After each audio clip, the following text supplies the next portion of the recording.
कुठलीही भाषा तिचं एक महत्वाचं काम काय असतं तर कम्युनिकेशन.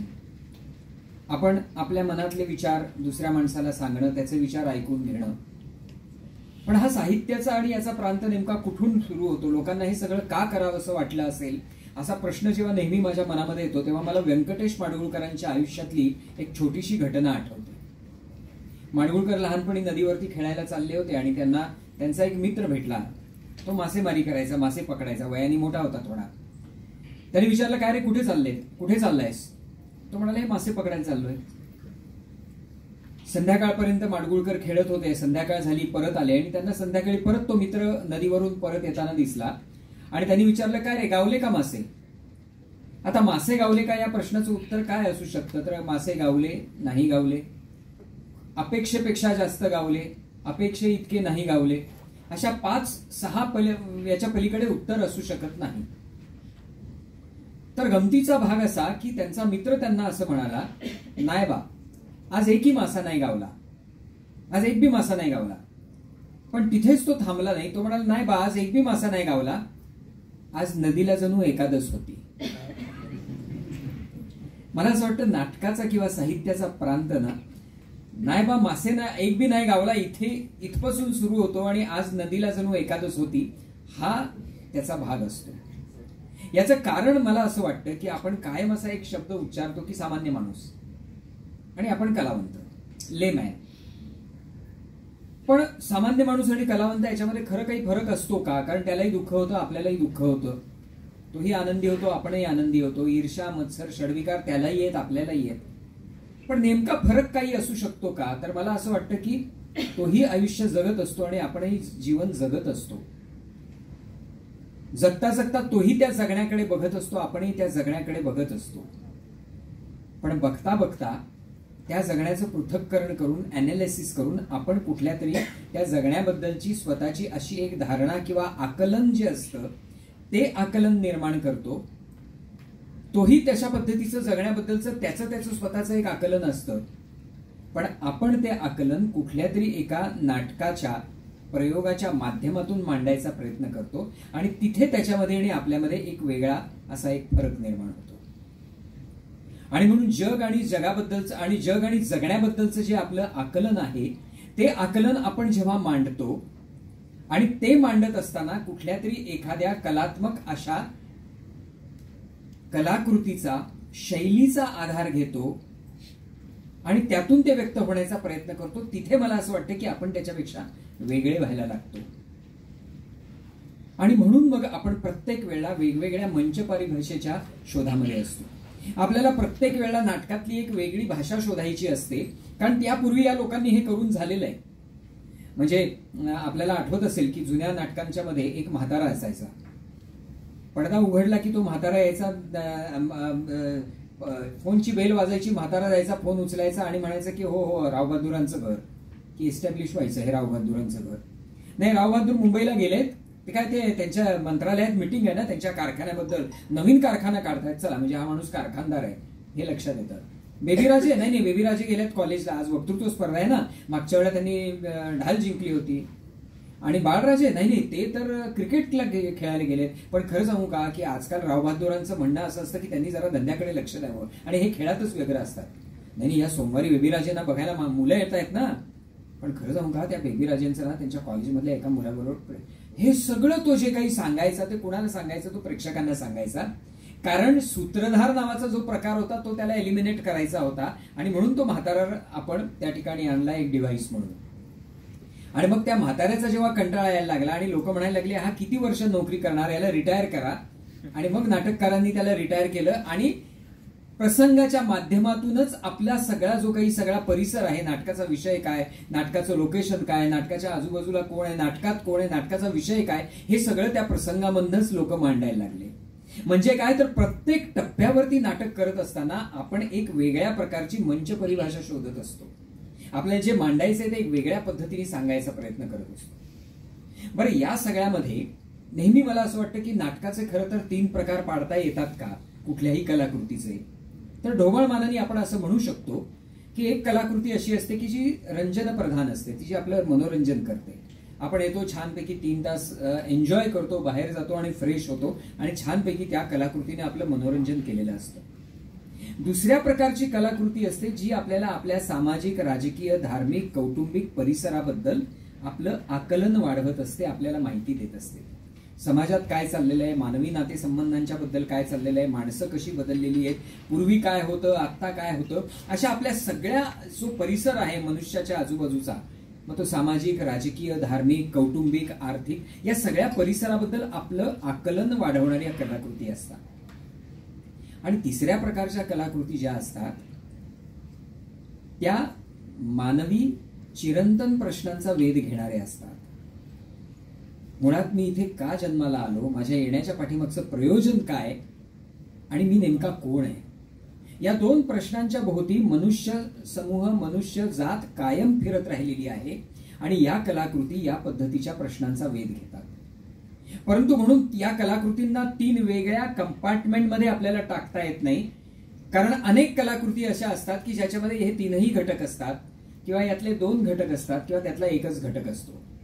महाभारतासारखी कलाकृती जर आपण घेतली, एका वयाच्या एका टप्प्यापर्यंत ती आपल्याला मनोरंजक वाटते, कारण आपल्याला फार गंमत वाटते त्याच्यामध्ये की युद्ध, अमुक तमुक, मारामाऱ्या आणि हे वगैरे आपल्याला फार मजा वाटते. एका टप्प्यापर्यंत ती आपल्याला आपली मनोरंजनाची इच्छा पूर्ण करते किंवा भूक पूर्ण करते.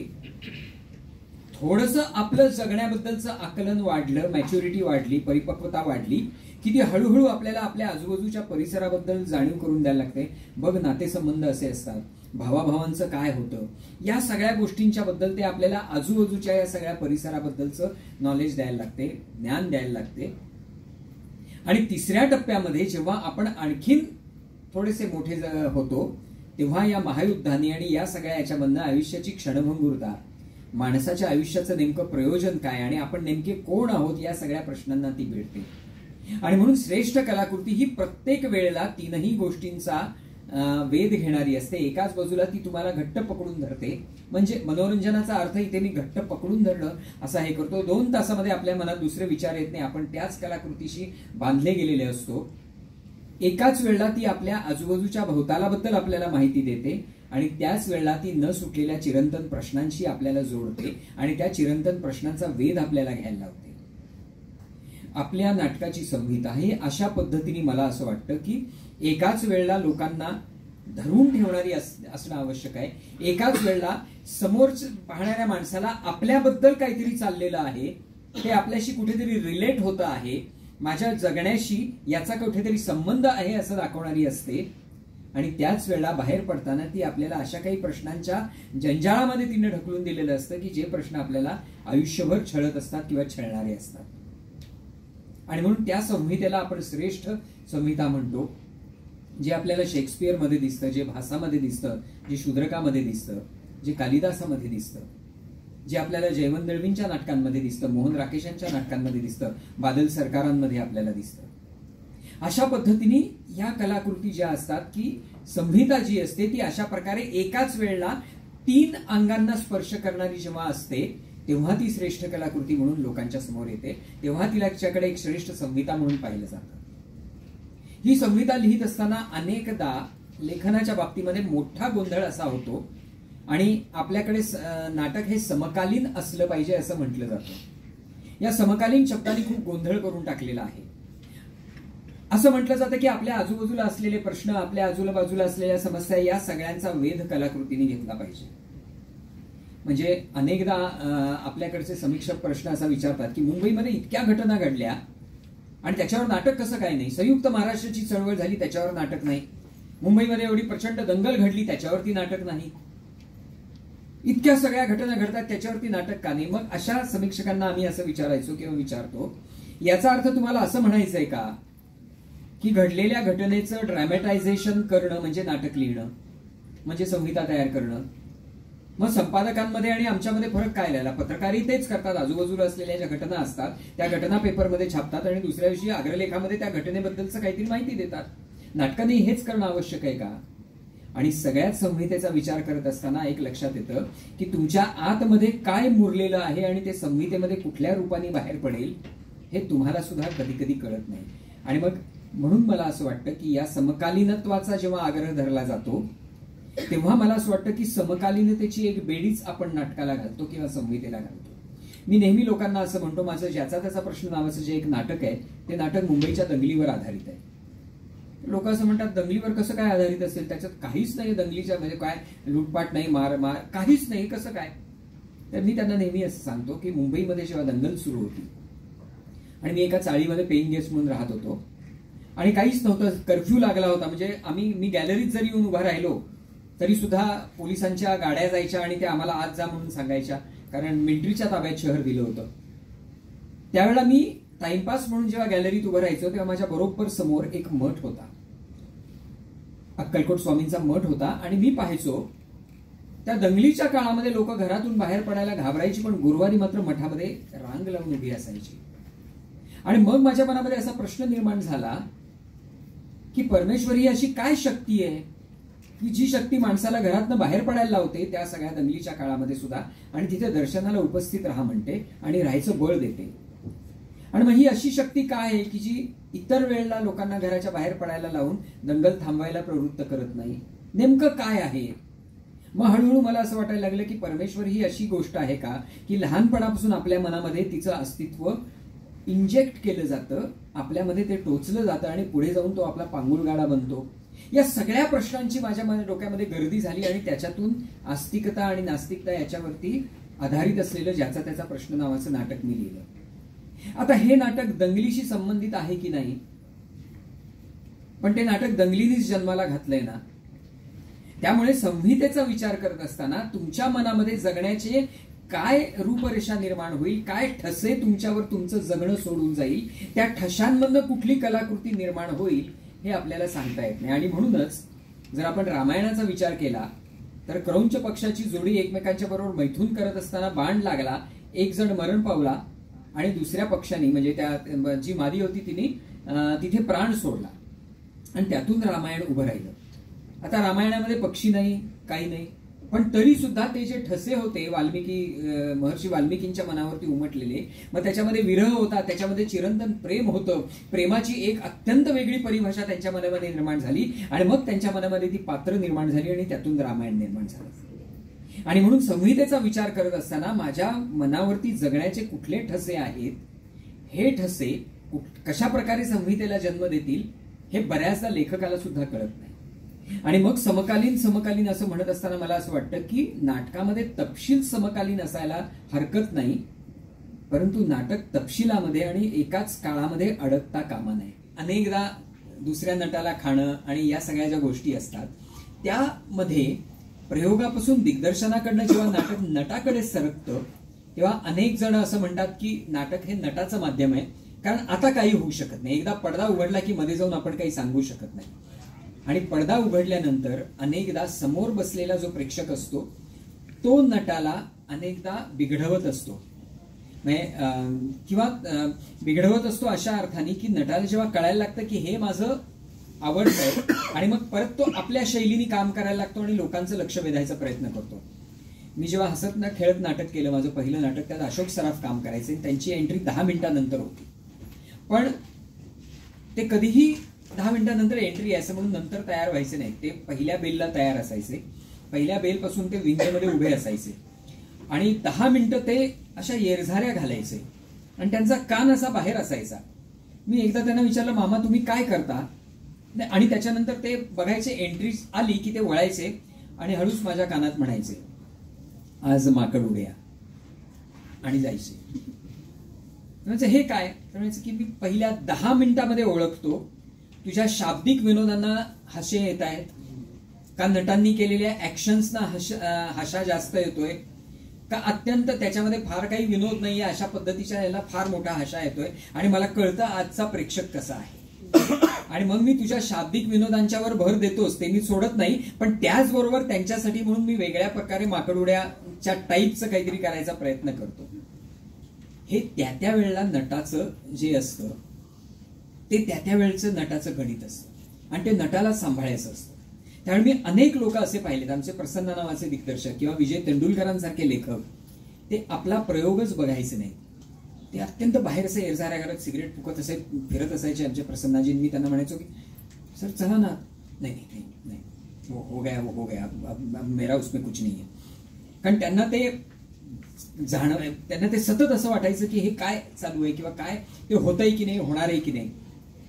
कारण एकदा ते नटाच्या हातामध्ये गेल्यानंतर त्या जबाबदारीने जेव्हा नट ते जग आणि जगणं लोकांपर्यंत नेतो तेव्हा तो प्रयोग अतिशय यशस्वी होतो. विजयाबाईंचं काम, विजया मेहतांचे आमच्या पिढीला सुद्धा फार विजयाबाईंची कामं पाहायला मिळाली नाही. कारण पण वाडा चिरेबंदीसारखं विजयाबाईंचं नाटक पाहायला मिळालं आणि त्याचे 7 प्रयोग मी सलग पाहिले. म्हणजे दिल्लीत 2 पाहिले आणि पुणे आणि मुंबईला मिळून 5 प्रयोग पाहिले. आणि माझ्या असं लक्षात यायचं की विजयाबाई म्हणजे कॅनॉल सारख्या आहे. पाणी जे असतं ते बरोबर अडवून ते त्या दिशेनेच गेलं पाहिजे यांच्याकडे त्यांचा नेहमी हे असायचा की त्याच्याकडे त्यांचं लक्ष असायचं. एकाही प्रयोगामध्ये विजयाबाईंचं कुठल्याही प्रकारे पाऊल चुकलेलं आहे किंवा वेगळ्या पद्धतीचं इतकं कॅल्क्युलेटेड. डॉक्टर लागूंचं तर नंतर दृष्टी अधू झाली होती तर ते चष्मा काढायचे आणि प्रत्येक ठिकाणी जेव्हा असायचे तेव्हा सुरुवातीला अर्धा तास जाऊन ते कॅल्क्युलेट करायचे की इथून इथपर्यंत यायचं असेल तर 5 पावलं, तिथून पुढे. इतकं ते अत्यंत कॅल्क्युलेटेड असायचं. आणि रघुवीर यादव याच्यासारखा नट जेव्हा पाहतो स्टेजवर आपण तेव्हा तो त्यांच्या संपूर्ण त्या शरीर आणि आवाजातनं आज काय चमत्कार करेल हे सांगता येत नाही. वेगवेगळ्या प्रकारे काहीतरी करण्याच्या शक्यता शोधत राहणारे नट. आणि मग भूमिका निवडताना दिग्दर्शक कुठल्या नाटकाला कुठल्या प्रकारचा नट हवा आहे ते अशा पद्धतीने निवडत जातो की या पद्धतीचा नट मला या नाटकाला चालणार नाही, कारण या ठिकाणी नाटकाच्या या चौकटीच्या बाहेर गेलेलं चालणार नाही. आणि या सगळ्याला आपल्याकडे पूरक असा एक जो भाग मानला जातो. आणि समीक्षक सुद्धा एकेका ओळीत प्रकाश योजना पूरक होती, संगीत परिपोषक होते वगैरे असं करून एकेका वाक्यात त्या सगळ्या गोष्टी जेव्हा काढून टाकतो. परंतु या सगळ्या गोष्टींच्या वरती वेगवेगळ्या प्रकारचे कोर्सेस जेव्हा वेगवेगळ्या नाट्य विभागातल्या वेगवेगळ्या लोकांचे वर्कशॉप्स पाहिल्यानंतर आपल्या लक्षात येतं की कुठल्या दिव्याचा कुठला प्रकाश नेमकं काय सांगतो, कुठला रंग नेमकं काय सांगतो, या दृश्यामध्ये कुठल्या प्रकारचा स्पॉट असला पाहिजे, त्याचा कुठला रंग असला पाहिजे, याचा एक मोठ्या प्रमाणावरती एक अभ्यास असतो. दुर्दैवाने सामान्य प्रेक्षकाला हा अभ्यास कळत नाही. तो त्याचं वर्णन करू शकत नाही, तो त्याची व्याख्या सांगू शकत नाही, पण त्याला तो इम्पॅक्ट त्याच्यापर्यंत पोचला आहे हे त्यानं दिलेली जी दाद असते त्याच्यावरनं लक्षात येतं. या म्युझिकचा बरोबर तोच पीस त्या ठिकाणी त्याच्या मनामध्ये एक वेगळ्या प्रकारच्या काही भावना उद्दीपित जेव्हा करतो तेव्हा त्याला कळत नाही की हे काय आहे, इथे कुठला राग वापरलाय का, की इथलं काय वापरलेलं आहे हे त्याला जरी कळत नसलं तरी ते याचं कारण असं संहितेपासून प्रयोगापर्यंत जेव्हा जे नाटक जायला लागतं तेव्हा त्याच्यातल्या बौद्धिकतेचा कुठेतरी लोप होतो असं मी म्हणणार नाही, पण बौद्धिकतेचं परिवर्तन जे आहे ते एक प्रकारच्या अत्यंत प्रॅक्टिकल अशा पद्धतीच्या अनुभूतीमध्ये व्हायला लागतं. म्हणजे लेखकानं जे शब्द लिहिलेले असतात, 2 शब्दांच्या मध्ये लिहिलेलं असतं, त्याची अनुभूती देण्याची जी सगळा जो प्रवास असतो तो संहितेपासून प्रयोगापर्यंतचा प्रवास असतो. आणि त्यानंतर उरते ती फक्त अनुभूती. तुम्ही काय लिहिलेलं आहे, तुम्ही काय बसवलेलं आहे, तुम्ही काय पद्धतीच्या कंपोजिशन्स त्या ठिकाणी केलेल्या आहेत, संरचना आपण म्हणतो. म्हणजे अनेकदा गंमत अशी होते की एका समीक्षकाने तुघलक नाटकावर लिहिताना असं म्हटलं की दिग्दर्शकाला त्रिकोणमितीय संरचनांचा सोस आहे. त्रिकोणमितीय संरचना म्हणजे ट्रँग्युलर कंपोजिशन्सचा फार हौस आहे. ते दिग्दर्शक माझ्यासमोरच त्या समीक्षकांना त्यांनी आम्ही दुसरं नाटक पाहायला गेलं बोलावलं. अहो तुमचं कालचं परीक्षण वाचलं त्याने. हो नाही, तुम्ही असं म्हटलं की मला प्रत्येक वेळा स्टेजवर ट्रँगल करण्याची हौस आहे. मला सांगा प्रत्येक सीन मध्ये जर 3च माणसं असतील तर मी त्यांचा चौकोन कसा करू. परंतु मला असं वाटतं की अशा पद्धतीने संहितेपासून प्रयोगापर्यंत जातानाचा जो सगळा आपला प्रवास असतो तो लेखकाने आपल्या मनामध्ये पाहिलेलं जे नाटक असतं त्याची अनुभूती देण्याचा एक प्रवास असतो असं मला वाटतं. हा प्रवास खूप महत्वाचा असतो असं मला वाटतं. कारण शेवटी माणूस घरी जाताना घेऊन जातो ती एक अनुभूती घेऊन जातो. जे म्हणतो की आपण नाटक घरात घेऊन जातात लोक, तर म्हणजे नेमकं काय होतं की संहितेच्या बद्दल बोलताना मी असं म्हणतो, जोपर्यंत 100 वेळा आपण मनातल्या मनात नाटक मनाच्या रंगभूमीवरती बघत नाही तोपर्यंत ते कागदावरती उतरवता येत नाही, कारण नाहीतर ते प्रयोगक्षम होत नाही. लक्ष्मीनारायण लाल वगैरे यांची नाटकं जेव्हा आपण वाचतो तेव्हा ती वाचायला खूप चांगली असतात, पण ती बसवायला घेतल्यानंतर ती प्रयोगक्षम नसतात. पण अशा पद्धतीच्या प्रयोगक्षम नाटकांचा हा जो प्रवास असतो हा एक प्रकारे अनुभूतीचा प्रवास असतो, आणि ही अनुभूती देणं खूप महत्वाचं असतं. आणि ती अनुभूती देत असताना नाटकाच्या या सगळ्या वेगवेगळ्या प्रकारच्या अंगांचा जेव्हा आपण विचार करायला लागतो तेव्हा ते प्रत्येक अंग एक वेगळ्या पद्धतीचं स्पेशलायझेशनच असतं असं लक्षात येतं. म्हणजे अलकाजींनी ज्या वेळेला तुघलक बसवलं होतं त्यावेळेला त्यांनी एका माणसाला अजाण द्यायला शिकवलं होतं, आणि त्या पद्धतीची ती अजाण प्रत्येक वेळेला प्रत्येक कार्यक्रमामध्ये आली पाहिजे अशा पद्धतीचा आग्रह अलकाजी त्यावेळेला धरायचे. विजयाबाईंच्या बद्दल असं सांगतात की एका दृश्यामध्ये जेव्हा त्या पाठ करून जेव्हा त्या आक्रंदन करायच्या, रडायच्या, तेव्हा त्यांच्या पाठीचे स्नायू असे थरथरताना लोकांना दिसायचे. या पुरुष नाटकामध्ये चंद्रकांत गोखले जेव्हा धाय मोकलून रडायचे मुलीवर बलात्कार झाल्यामुळे, आणि ते आपला शर्ट जेव्हा असा तोंडात हे करायचे तेव्हा त्यांच्या पोटाची जी हालचाल होती ते चेहऱ्यावरच्या एक्सप्रेशनचं काम करायचे. चेहरा झाकला असला तरी त्यांच्या पोटाची जी एक्सप्रेशन्स होती ती चेहऱ्याचं काम करायचे. अशा इतक्या वेगवेगळ्या पद्धतीने ही जी अनुभूती असते नाटकाची ही आपण करत असतो, आणि ती संहितेपासून प्रयोगापर्यंत जातं. आणि नाटक प्रयोगापर्यंत संपत नाही, कारण कुठलंच नाटक हे प्रेक्षकांच्या सहभागाशिवाय संपत नाही. विनोदी नाटकांना प्रचंड हशा आल्यानंतर ते एक वेगळ्या पातळीवरती जातं. त्याचबरोबर कुठल्याही गंभीर नाटकामधला जो सायलेन्स असतो, लोकांचा जी शांतता असते, ती शांतता सुद्धा एक प्रकारे भूमिकाच असते, किंवा ती शांतता सुद्धा लाईट, म्युझिक, प्रकाश, कॉस्ट्युम्स, नेपथ्य याच्याप्रमाणे ती शांतता सुद्धा त्या संपूर्ण प्रयोगाचा एक भाग बनून राहिलेली असते. आणि म्हणून मला असं वाटतं की नाटकाबद्दल नेहमी असं म्हटलं जातं की ते केवळ स्टेजवरचे लोक सादर करत नसतात, तर ती सामूहिक कला आहे, सगळ्यांचा त्याच्यामध्ये सहभाग असतो, आणि त्या प्रतिसादातनं ती खुलत जाते, आणि प्रत्येक प्रतिसादाबरोबर ती वेगवेगळ्या प्रकारचे अनुभव घेऊन जाते. एकच नाटक, शेवटचा एक महत्वाचा मुद्दा हे करून थांबतो, कारण मला माहिती आहे की पुढे आपल्याला परफॉर्मन्स पण आहे. बी.व्ही. कारंतांच्या बरोबर आम्ही टेम्पो थिएटर मध्ये गेलो होतो नाटक पाहण्यासाठी कर्नाटकामध्ये. टुरिंग थिएटर जे होतं ते अक्क महादेवींच्या आयुष्यावरचं, संत अक्क महादेवी ज्या होत्या त्यांच्यावरचं ते नाटक होतं. आम्ही NSGचे विद्यार्थी होतो, दुसऱ्या वर्गातले, त्यामुळे सेकंड इयरला शिंग फुटतात तशी आम्हालाही शिंग फुटली होती की आम्ही पाश्चात्य नाटकांचा अभ्यास करतो, त्याच्यामुळे आम्ही वगैरे वगैरे ती सगळं होतं. त्यामुळे त्या नाटकाची आम्ही खूप टिंगल केली. एक पुठ्ठ्याचा हत्ती आला असं त्यांनी तिकडून ओढत ओढत हे केला, आम्ही त्याची टिंगल केली. त्याच्यानंतर अशा नळ्या बांधल्या होत्या आणि त्यातनं टपटप टपटप असे पावसाचे थेंब करून त्यांनी पाऊस पाडला. आम्ही प्रचंड हसलो. पण रात्री जेवताना आम्हाला बी.व्ही. कारंत जेवता जेवता असं म्हणाले, हसने का नहीं, बात करने का अपना अपना तरीका होता है. आणि मला असं वाटलं की संपूर्ण नाटकाची व्याख्या, प्रयोग ते संहिता ते प्रयोग, याची व्याख्या या एका वाक्याने मला शिकवली. बात करने का अपना अपना तरीका होता है. संहिता म्हणजे काय, तर तुमच्याकडे एक बात असते आणि तिथून तुम्ही प्रयोगापर्यंत जाता. म्हणजे काय, तर तुम्ही बात करने का तरीका शोधत जाता. प्रत्येक दिग्दर्शक आपापल्या पद्धतीने तो बात करने का तरीका शोधतात. संहिता एकच असू शकते, पण बात करने का तरीका जो आहे तो वेगवेगळ्या पद्धतीचा असू शकतो. आणि बात करने का हा जो तरीका आहे हीच मंच परिभाषा असते.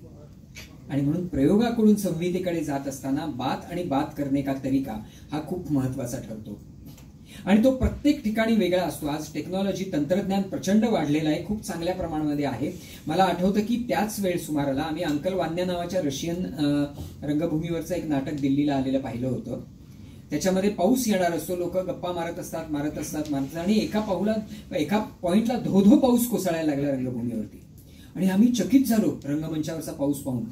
नाटक संपल्यावर आम्ही आत पळालो, काय टेक्निक आहे ते पाहायला. त्यांनी आम्हाला पाहू दिलं नाही. पण त्याच्यानंतर आमची चर्चा अशी सुरू झाली की नाटकामध्ये नेमकं काय असतं हे महत्वाचं का आषाढ का एक दिन मध्ये कुठलाही पाऊस न पाडता केवळ संवाद आणि आपल्या शारीरिक देहबोलीमधनं पाऊस असल्याचं एक कुंद वातावरण संपूर्ण प्रेक्षागृहामध्ये निर्माण करणं, या दोनपैकी नेमकं श्रेष्ठ काय? तंत्रज्ञान श्रेष्ठ की अशा प्रकारे शब्द आणि देहबोलीतून निर्माण केलेला पाऊस श्रेष्ठ? पण त्या प्रश्नाचं उत्तर असं कधीच देता येणार नाही की हे श्रेष्ठ आणि हे कनिष्ठ. त्या वेळेला त्या पद्धतीच्या गोष्टी वापरून जो काही अनुभूती दिली जाते ती अनुभूती त्या ठिकाणी श्रेष्ठ असते. कारण काळ बदलत जातो त्याप्रमाणे नाटक बदलत जातं. आपण त्या म्हाताऱ्याला रिटायर केलं कारण आपल्याला त्याचा कंटाळा आला होता आणि आपण नवीन काहीतरी शोधायचा प्रयत्न केला. प्रत्येक वेळा नवीन मंच परिभाषा शोधत जाणं हा संहितेनंतर प्रयोगापर्यंतचा भाग असतो. अनेक वेळेला संहिताच आपल्याला वेगळ्या पद्धतीचा बात करणे का तरीका देत असतं, तर अनेकदा तो बात करणे का तरीका शोधावा लागतो. हा सगळ्यात महत्वाचा जो प्रवास आहे संहितेपासून रंगमंचापर्यंतचा, तो खूप आनंददायी असतो आणि अनेकदा त्रासदायक पण असतो.